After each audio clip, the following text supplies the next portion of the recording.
We just got stopped by the cops, and about 2 seconds in, he just told us to go. I got a handshake. And Eric got a handshake. Nice dude, don't know why we got stopped. They're just stopping random people. As far as I can tell, it's just the handshake police. I can deal with that. I was gonna give him my license, but he was like, no, don't worry about it. Alright, see you later, dude.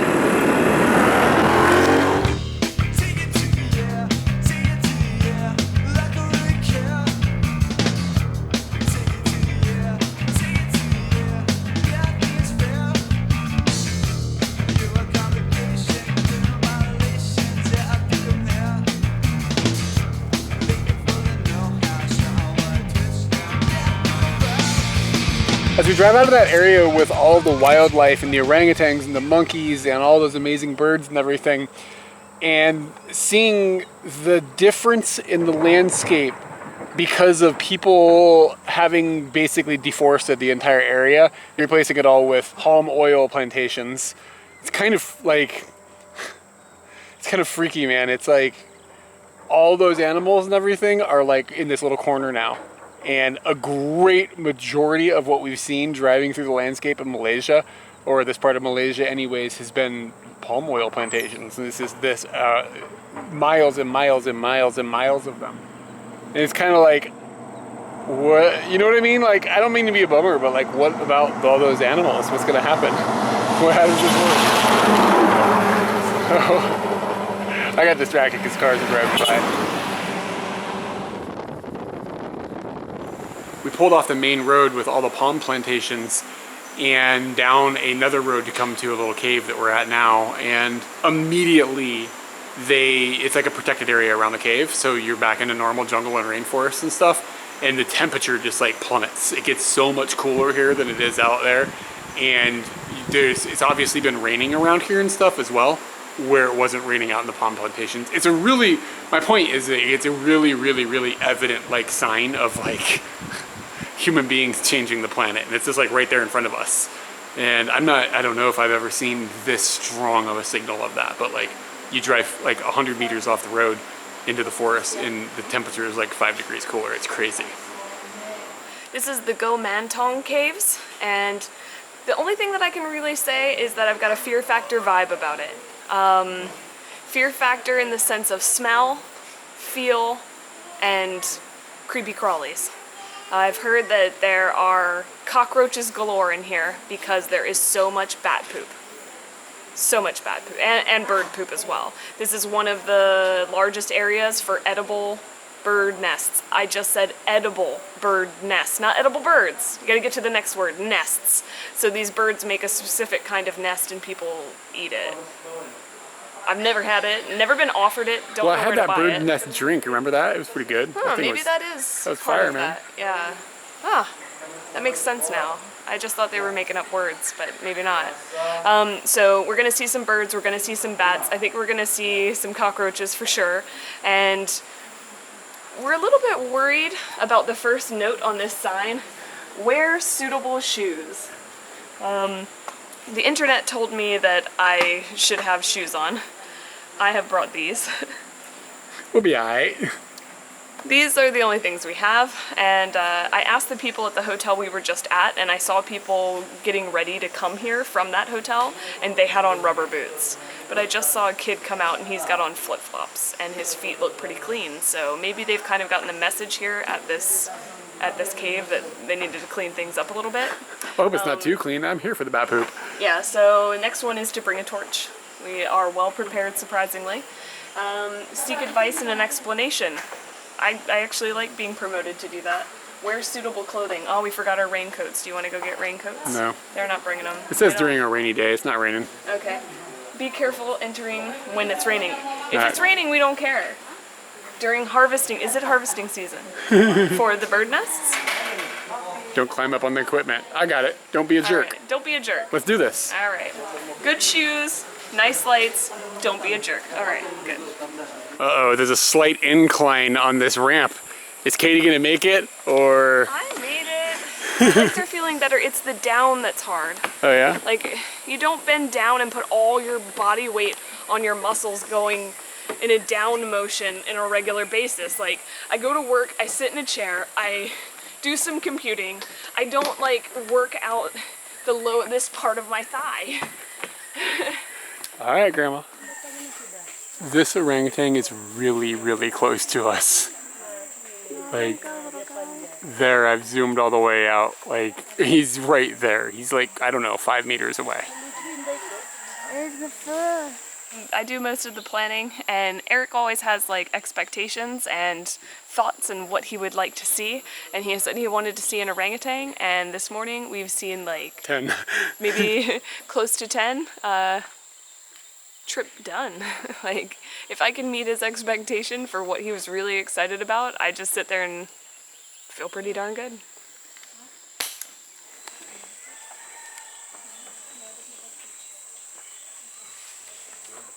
It's funny watching the locals go by. They stop for a second, take a picture with their cell phone, they're like, meh, and they keep going.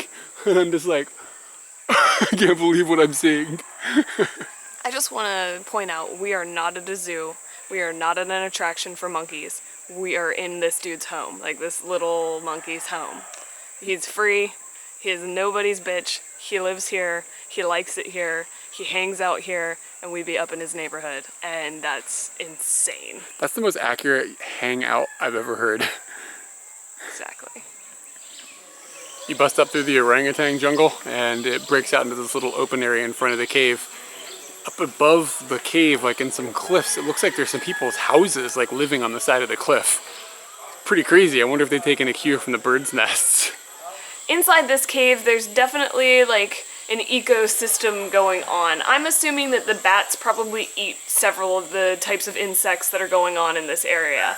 And in return, those bats take craps everywhere, and it feeds the plethora of insects that are in here. We're seeing flies and beetles and cockroaches. It looks like fungus also likes to eat the bat stuff. Moths, other bugs, crickets, spiders, and scorpions. We were worried about the scorpions. Like, I read about them. Here's a reminder.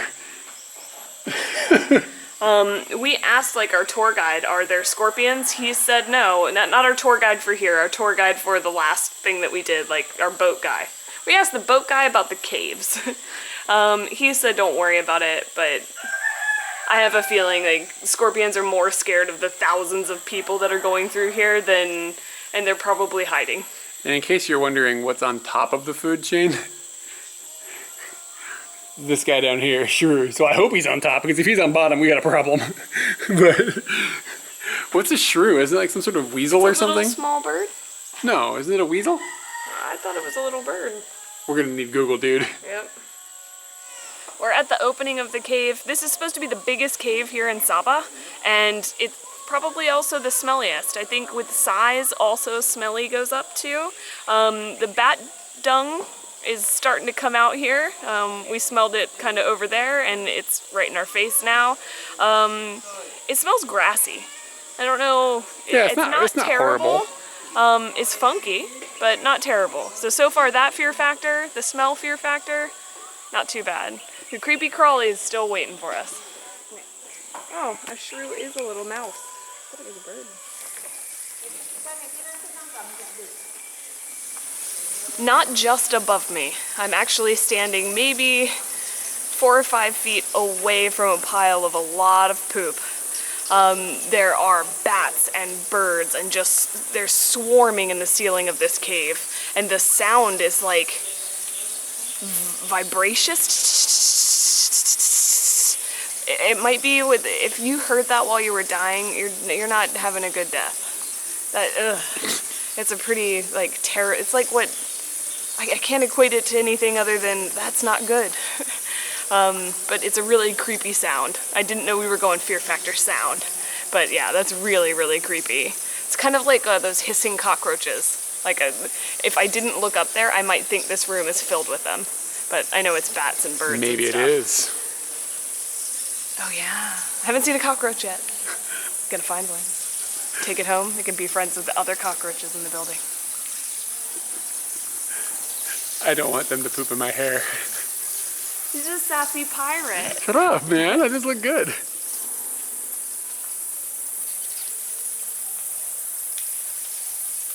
Well, we took 2 steps and we found some cockroaches. Wow. And the cockroaches are surprisingly smart to stay off the actual path. Like, there's no cockroaches in the way that we're walking, and they're kind of on the wall where they're not going to get hurt, and they're kind of hidden, but still out in the open. That was amazing. The smell is definitely strong, but it's more organic smelling than like making you want to throw up. It just kind of smells like you're at a cow farm or something like that. It's really not that bad. The cockroaches are kind of putting me over the edge of grossness though. That's pretty gnarly.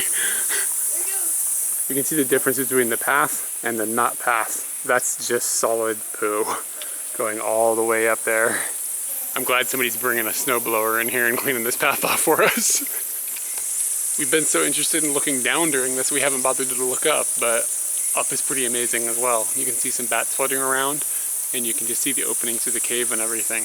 I'm really happy this cave isn't like one of those like really narrow, you gotta get on your knees and climb through it caves, like with the conditions. That would be horrible. This has got like a walking path and it's huge inside, and you're not that worried about bumping your head or getting your knees in some bat poo.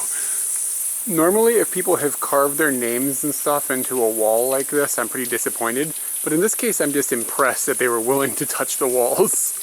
And speaking of touching things, I don't want to touch anything. Like, I've had my hands in my pockets, and this bat poop is slippery. But at the same time, I don't want to end up with bat poop on my hands.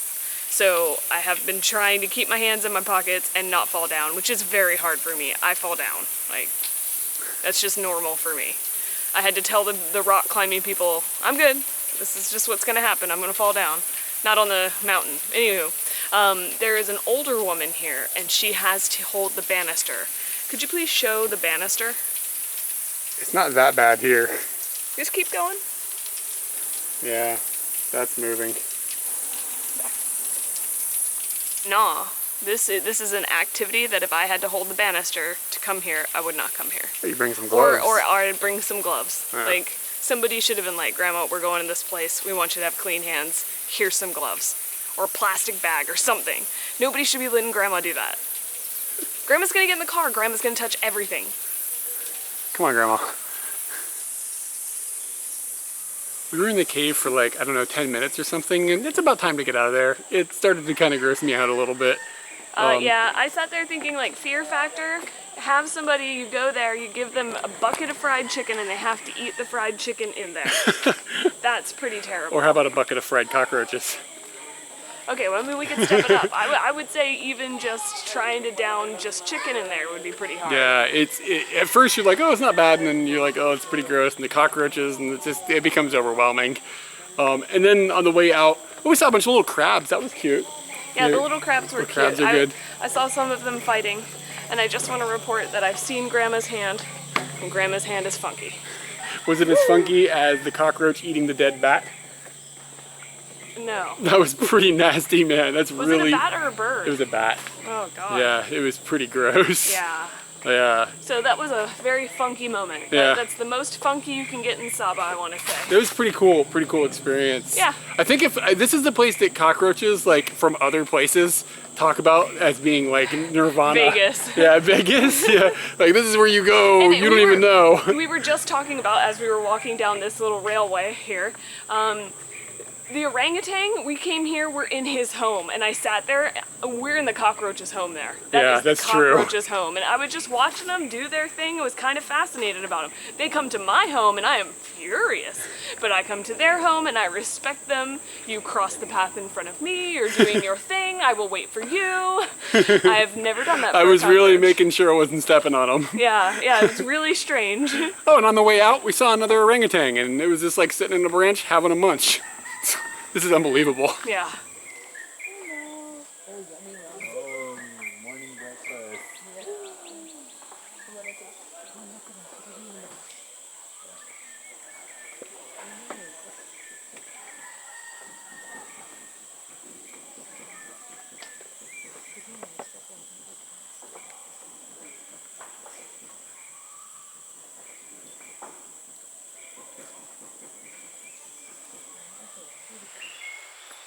Man, he is loving the sunshine. Just teeming with life.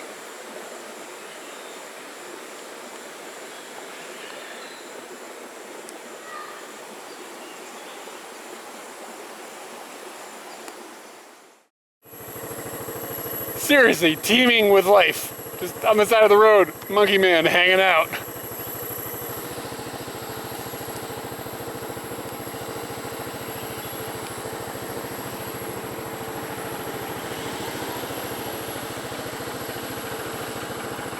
It's got great eyebrows.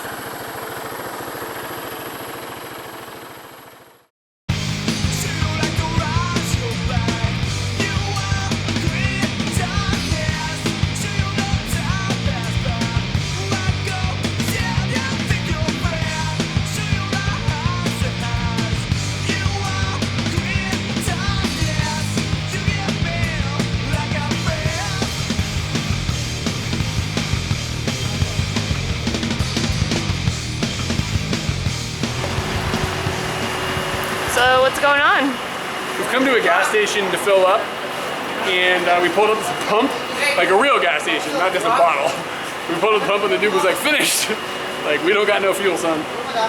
So I've asked for a funnel and I'm gonna use our emergency fuel to fill up. Cause I asked like, where's the next petrol station? I was like, next petrol? And he was like, nope. So that means we're gonna put the emergency fuel in while we have access to a funnel. While we're here, I just want to make a side note about cultural differences. One thing that we've kind of noticed maybe about Malay culture is that you get a lot of maybe out of questions. So sometimes you'll ask like, where's the next petrol station? And they will tell you, oh, maybe that way. Or maybe the other way, and they don't give you a definitive answer or tell you that they don't know. And we've kind of picked this up as maybe something that they do, like that just feels more natural to them to give a vague answer than to tell you that they don't know. So I was really happy when the guy told us, I don't know where the next petrol station is, because then we're not going on the hope or the random idea that there's a petrol station down the road. We're going on fact that that guy doesn't know. Still got a little bit of emergency fuel left. We all good in the hood, and it's full. We'll make it all the way. It's only like 40 kilometers or something, right? We'll be fine. And now I get to do my favorite part where I put everything on the bike. EA.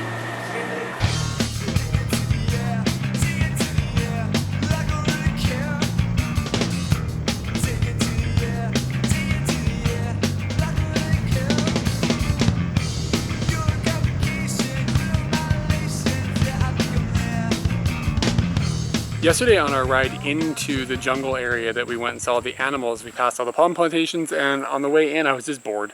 Like palm plantations, palm plantations, palm plantations. But on the way out today, I was just sad. Like, this is what people are doing. And I mean, I'm not faulting the Malaysian people or whatever. They gotta do what they gotta do to sustain themselves. But it does suck that, you know, this is a destruction of like natural wildlife and all that is taking place. And to see it firsthand, like you hear about it as a kid and stuff, but to hear it firsthand is like kind of like it hits you a little bit, maybe a little sad on the way in or on the way out. But anyway, now I'm like, what has palm oil in it? I'm gonna stop using that. But I mean, then you just go down this slippery slope. You can't use anything. All of a sudden, you're not wearing clothes. You know what I'm saying? So what do you do? It's frustrating. Anyway, without getting into that, we have arrived at our place, and Katie made a little video of us coming up the hill, I believe. So you should have seen that a little bit.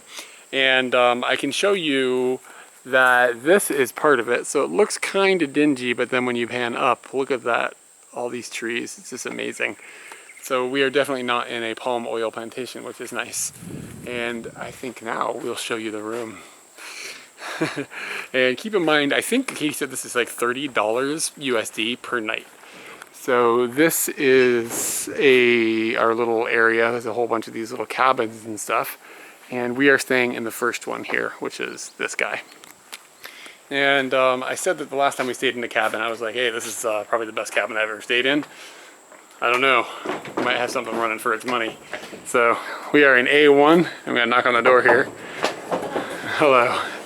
So we got these. The doors slide open. Yeah, it's cool. But what's really cool is the walls slide open.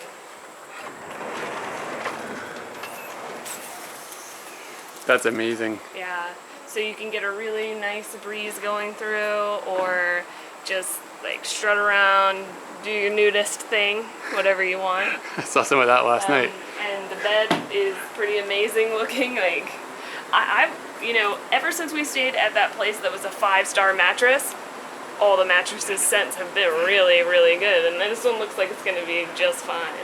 Wait. The 5-star mattress place has made the other mattresses good? Yeah. Now I'm just like, oh, they're all really good mattresses. Oh, really? Yeah. Okay. I That's started good. to have an appreciation for Malaysian mattresses. Oh, fair enough. We got a double, but we ended up getting lots of stuff. You have to pick up some friends. Yeah. And there's a piece of glass here, like a big piece of glass that goes all the way to the ceiling, and the ceilings are vaulted, which is cool. And that'll keep, like, you know, you get light coming in and all that. That's nice, right? And then, like Katie said, walls open. So the wall on this side opens as well. And open this wall. come out to this deck. There's a nice little deck. And we have kind of a view. It's not the best, but yeah, it's pretty good. There might be something swinging around those trees later. And then the bathroom. The bathroom's gonna be its own experience. You think? Yeah. I've never taken a shower in such an open area. Like, it is outdoors. Yeah. Like, there's the shower. There's nature. Yeah. So it's very, very open. I like it. This has got a good Bojangling feel. I bet you it dries like that, man. Yeah, the floor is really cool too. It's got this nice tile, like stone tile. It's just beautiful. Everything about this is beautiful. And I remember I looked at it the first time on the internet and I was like, that's not believable. You're gonna get there and it's just gonna be a dump. $30 a night, right? $30 a night.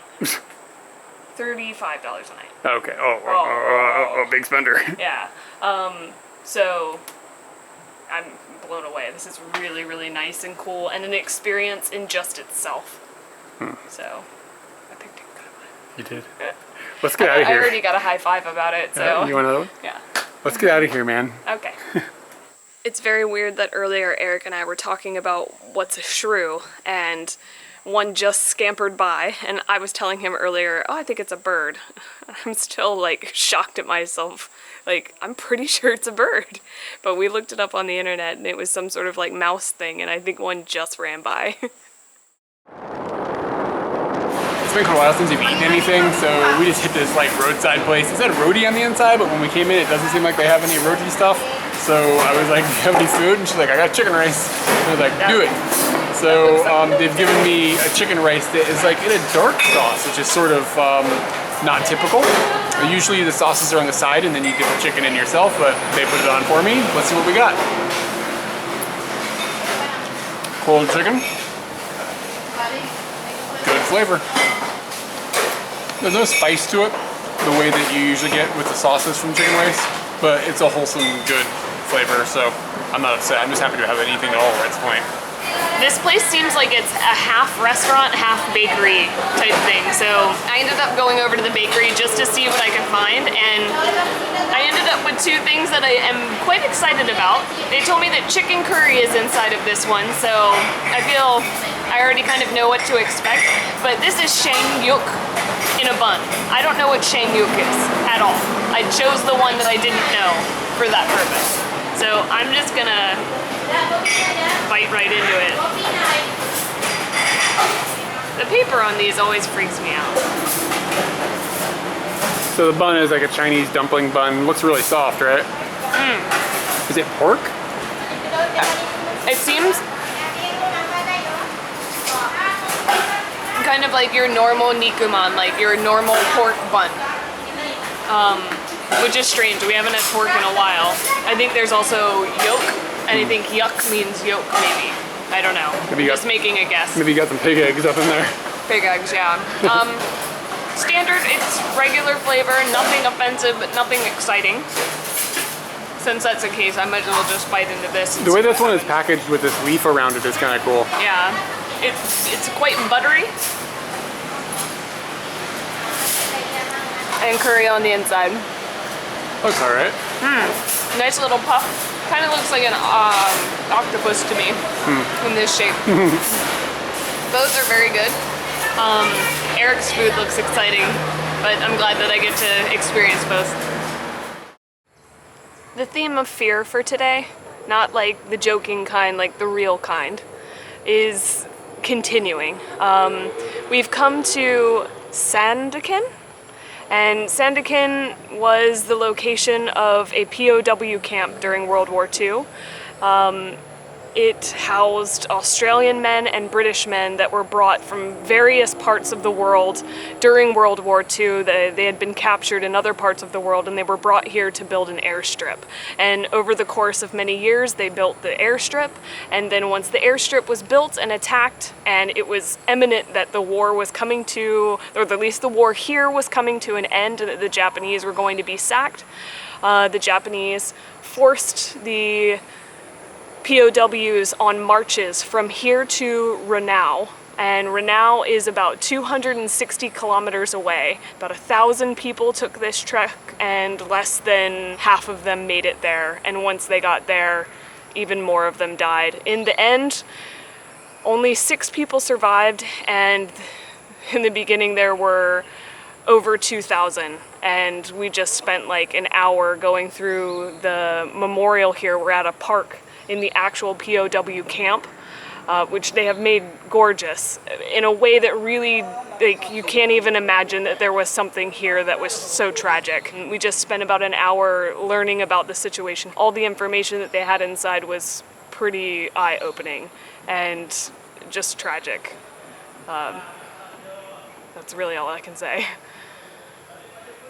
Aside from being kind of just beautiful grounds, this is also just a very, very well done memorial park, in the sense that the sign postage is all like amazingly descriptive, and it seems like it's all very like accurate the way it's written, and it doesn't seem biased in any way really.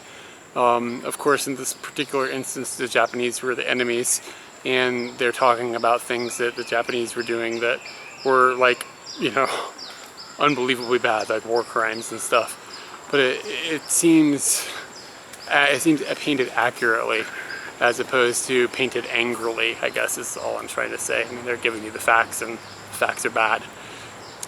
It also has got some pieces of machinery and stuff that they've kept here that was from the time period of the POW camp. They have a digger, piece of machinery, and a boiler and a power generator that they have, I don't know if I would go as far to say that they have maintained them, but they put them there and left them in the state in which they were found. Across the street from the POW memorial are some oddly little American-style neighborhoods. I'm really surprised to see these houses here. They're quite large, and they almost have like a southwestern feel to them, because they have like these clay tile roofs and stuff. Like, it could be like straight out of Arizona or something. I would wager to bet as well that the people who live in these little neighborhoods have a bit of money based on some of the vehicles I've seen parked in the driveways. I mean, I'm not talking Lamborghinis or anything, but nicer than most of the cars that are rolling around out on the street.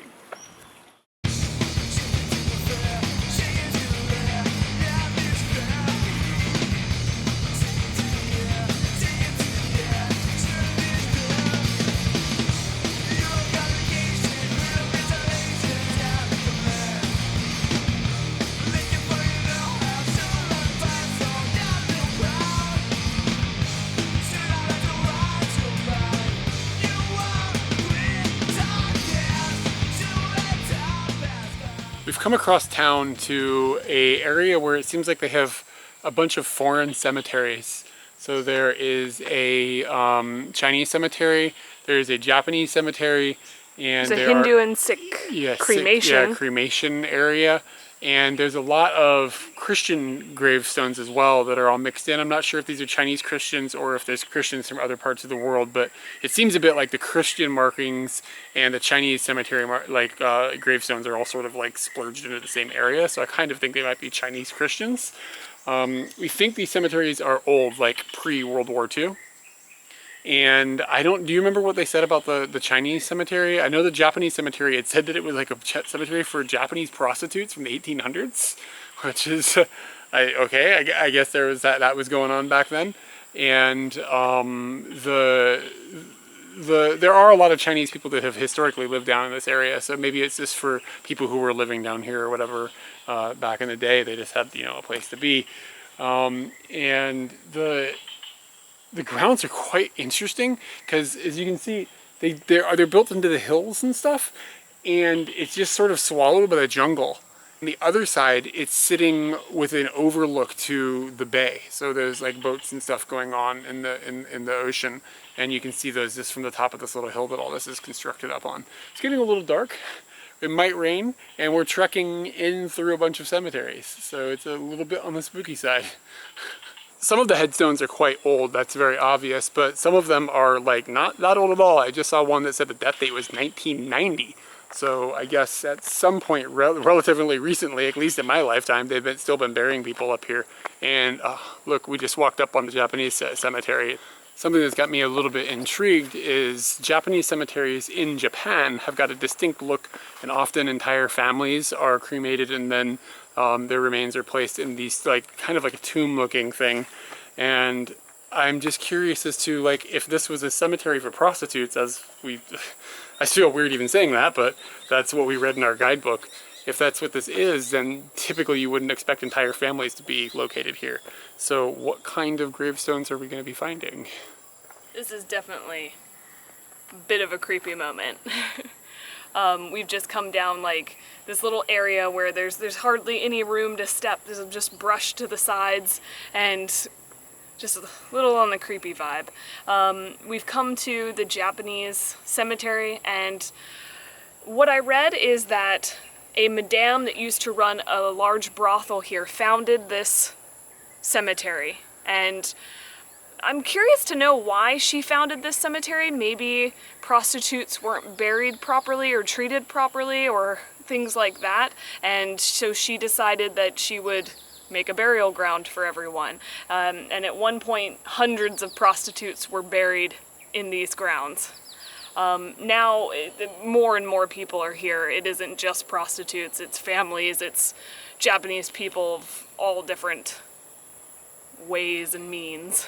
And it's intense looking.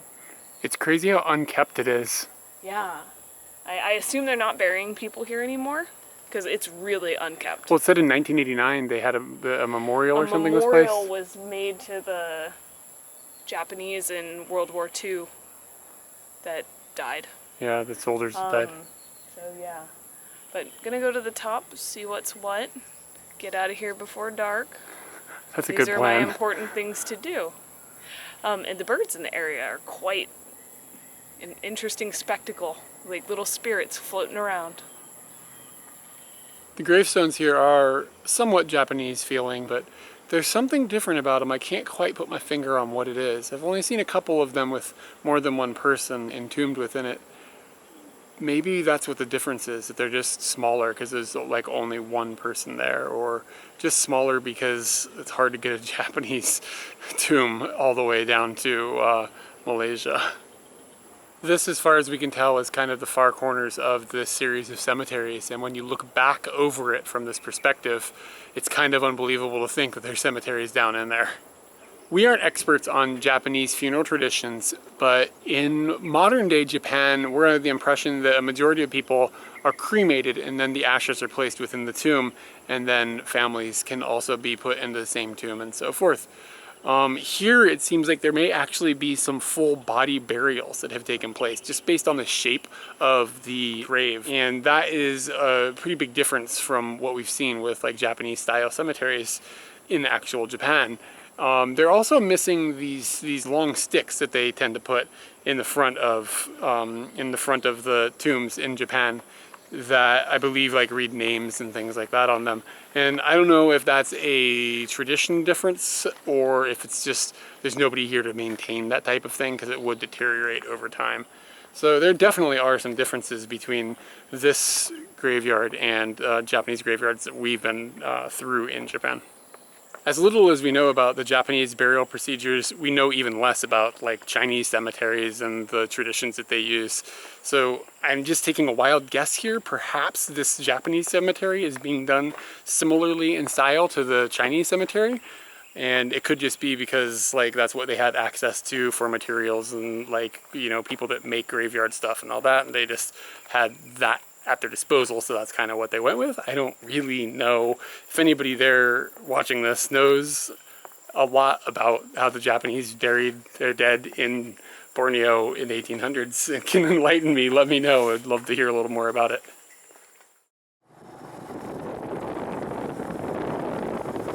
come just a few kilometers away from the cemeteries, and there is apparently a like English style church here, and it's like, it looks like it was just warped out of the UK and just dropped here. It's got this amazing brickwork on it. It's got Christmas trees. It's got the works. It's like, this is a church. That's what it does.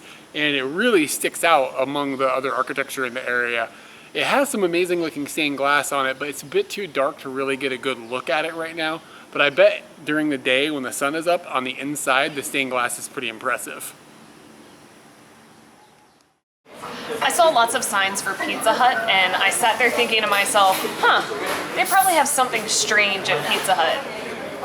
They don't have anything strange at Pizza Hut. So we're at Pizza Hut, and the weirdest thing that we could find was a triple chicken, and that doesn't sound weird at all. So I'm gonna change my description to Malaysian. They love chicken. They do chicken well, so we decided that we'd try the triple chicken. The triple chicken comes with chicken roll, which is essentially chicken hot dog. It comes with chicken meat, which is just regular chicken, and chicken salami, which looks surprisingly like ham. And we sat here going, is that ham? They don't want ham on their pizza, so we think it's chicken, but it could be imposter ham. And it comes in a supreme format that has vegetables as well. And I'm gonna give it a try and see if there's anything special about the triple chicken.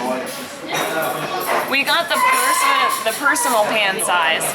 This is 12 ringgit, and that is around $3. So for that price, it's pretty good. It's not big. You aren't gonna leave with your gut busted or anything. It's very hot because the pan pizza, it's like a stone, a hot stone. I'm curious if it's that greasy Pizza Hut grease. Like, did they emulate that the way they do it in America? My fingers are already a little greasy. It tastes like everything that's on this was canned. Like the mushrooms are definitely canned mushrooms. That hot dog tastes like it tastes like a wiener. One of those wieners that's in the peel top, the aluminum can. Oh, gross. You know what I'm talking about? All right, let's try out the chicken meat. There goes the mushrooms. Chicken meat's pretty good. And what about the chicken? We're getting to the salami. Chicken ham. Ham. Like prepackaged sliced luncheon meat. So would you say it's worth? Does it live up to your $3 expectation? Yeah. Yes. I would say I probably wouldn't recommend it to many people. Oh, interesting sauce. It's not it's like a tangy white sauce. It's not tomato base. And our other one has Thousand Island as a base, so we haven't gotten any tomato. I'd say that it's okay. It was worth coming in here and giving a try, that's for sure. It's always fun to try those little restaurants that you already know. And this place is teeming with wildlife. Teeming is like, that's my planet Earth word. It's just, this island is teeming with living creatures. Hey everybody, at the moment we are standing with a giant duck butt. And the reason we're in here is because we're avoiding the rain which has started to happen while we've been out. And yeah, I just thought that was kind of interesting, the giant duck butt part. The rain is less interesting. The rain is definitely less interesting than the giant duck butt. But I hope you enjoyed this Borneo video that you just checked out, and it wasn't too disgusting seeing all the cockroaches and all the bat poop and everything. I mean, there's no smell-o-vision, so it couldn't have been that bad for you, I suppose. Yeah, it was a funky smell. Yeah, it was lightning. It was a little dank. But if you want to see more of these videos, of course, make sure you subscribe. And if you want to check out more things that we've got, of course, we have an Instagram page that we're fairly active on, and we've got a Twitter and a Facebook and a Reddit page and a website. Yeah, website's got... Yeah, Jinx, buy me a Coke. No, you gotta buy... I said it first. No. Duck butt. And And And we also have a Patreon as well. yeah. So if you want to get involved and make this keep happening, head over to Patreon and get involved. yeah, and thanks to everybody over at Patreon that's been helping us out, because it's the only reason that we're able to make any of these videos, and it's the only reason we're able to hang out with these duck butts and check out all that wildlife and stuff that we got to see down in Borneo.